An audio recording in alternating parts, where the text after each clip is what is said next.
सभी को जय श्री कृष्णा। आज हम पुरुषोत्तम मास महात्मा कथा का 7वां अध्याय का वाचन करेंगे। बोलिए पुरुषोत्तम मास की जय। श्री पुरुषोत्तम मास की महिमा। श्री पुरुषोत्तम भगवान श्री कृष्ण ने कहा, हे विष्णु, आपने यह उचित किया जो मल मास को मेरे समीप ले आए। इससे आपकी लोक में कीर्ति बढ़ेगी। जिस प्राणी को तुमने अंगीकार किया है उसे मैंने भी अंगीकार कर लिया। इसको मैं अब अपने ही समान श्रेष्ठ कर दूंगा।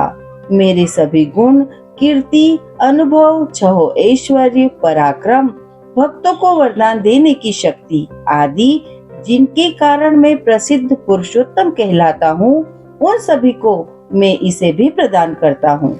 मेरे पुरुषोत्तम नाम से यह मास भी प्रसिद्ध होगा। भगवान श्री कृष्ण ने आगे कहा, अन्य दूसरे मास तो सकाम है, किंतु मैंने इसे अपने समान सर्व लोगों का मोक्षदाता और निष्काम बना दिया है। जो व्यक्ति इस अधिक मास में पूजा करेगा वह अपने समस्त कर्मों से मुक्ति प्राप्त करके निसंदेह मुझे प्राप्त करेगा। यह पुरुषोत्तम मास अब बिना किसी परिश्रम और कष्ट के मेरे पद को पा गया है। इसको पूजने वाले सब व्यक्ति भी केवल एक मास के पूजन और व्रत से बिना कष्ट के जरा और मृत्यु से रहित होकर परम पद को प्राप्त करेंगे। चातुर्मासिक यज्ञ करके स्वर्ग की प्राप्ति होती है और वहाँ के भोग भोगने के पश्चात पुनः पृथ्वी पर आना पड़ता है।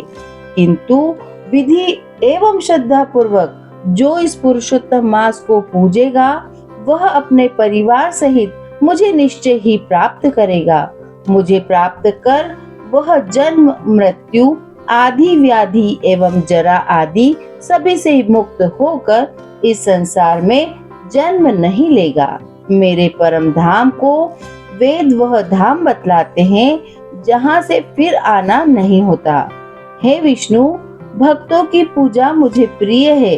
मैं अपने भक्त जनों की कामना की पूर्ति में कभी देरी नहीं करता, परंतु इस मास के भक्त मुझे और भी अधिक प्रिय होंगे।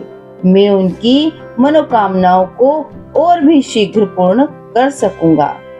जो मूर्ख जीव इस अधिक मास की उपेक्षा करेंगे, इसमें धार्मिक कार्य संपन्न नहीं करेंगे, वे नरक में जाएंगे।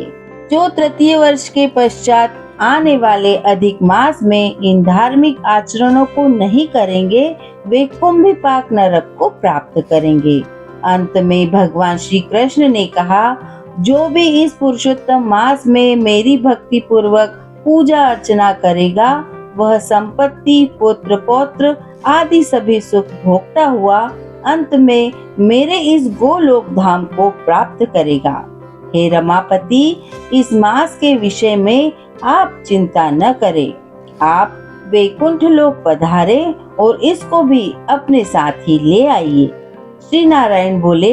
इस प्रकार भगवान विष्णु श्री कृष्ण के मधुर वचनों को सुनकर अधिक मास को अपने साथ लेकर गरुड़ पर विराजमान होकर वैकुंठ को पधारे। बोलिए विष्णु भगवान की जय। 8वां अध्याय प्रारंभ। द्रौपदी की कथा। सूत जी ने धर्मराज युधिष्ठिर और द्रौपदी की ओर देखते हुए कहा, भक्त वत्सल, भगवान श्री कृष्ण अर्जुन से कहने लगे, हे पार्थ, मुझे विदित है कि आप लोगों ने वन में आकर कष्ट सहे हैं, इसी से आपको पुरुषोत्तम मास का ध्यान नहीं रहा। वृंदावन में श्री कृष्ण का प्रिय पुरुषोत्तम मास आदर नहीं पा सका। व्यास जी से शिक्षा प्राप्त करने हेतु युद्धशील अर्जुन भी उस मास में इंद्रलोक पर्वत पर तप करने चले गए थे।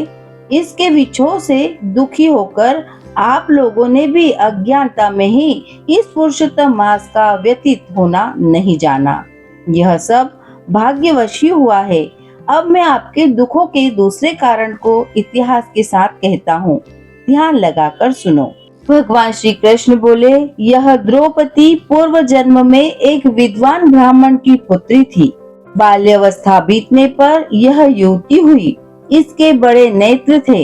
यह चतुर, गुणी और अत्यंत ही सुंदर थी तथा पिता की अति प्यारी थी। पिता ने उसे पुत्र की भांति पाला पोसा था। वह साहित्य, शास्त्र और नीति में पूर्ण निपुण थी।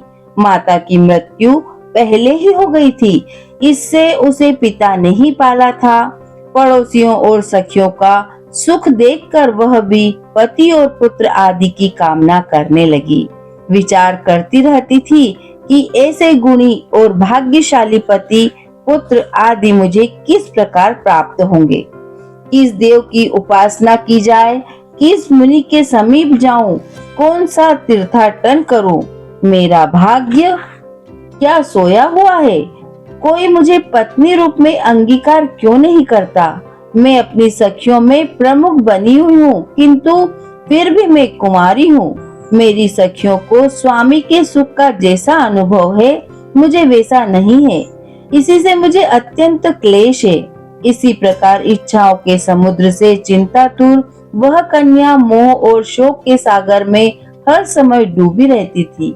दूसरी ओर वह विद्वान ब्राह्मण कन्यादान हेतु उपयुक्त पात्र की खोज करने में लगा रहा, किंतु उसके योग्य पात्र नहीं मिला और वह निराश हो गया। उसे तीव्र एवं दारुण ज्वर ने ग्रस्त कर लिया। उसने अपनी पुत्री को स्मरण किया, किंतु जब तक भयभीत पुत्री उस तक आती, उसके प्राण निकल गए। इस प्रकार वह ब्राह्मण अपने जीवन काल में कन्यादान करने की प्रसन्नता भी अनुभव नहीं कर सका।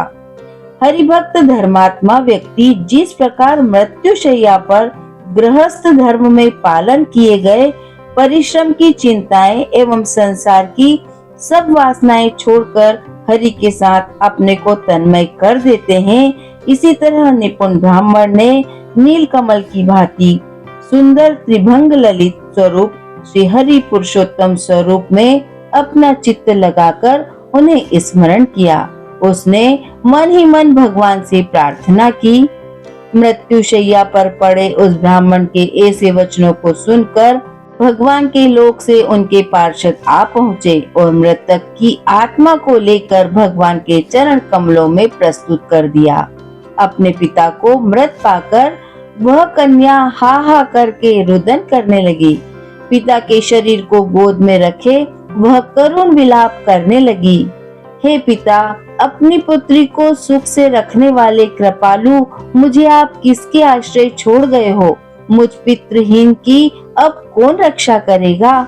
न कोई मेरा भाई है, न ही कोई और कुटुंबी जन। मेरी तपस्विनी माता भी तो नहीं है। इस प्रकार अश्रु बहाती हुई वह ब्राह्मण बालिका बारंबार रुदन करती रही।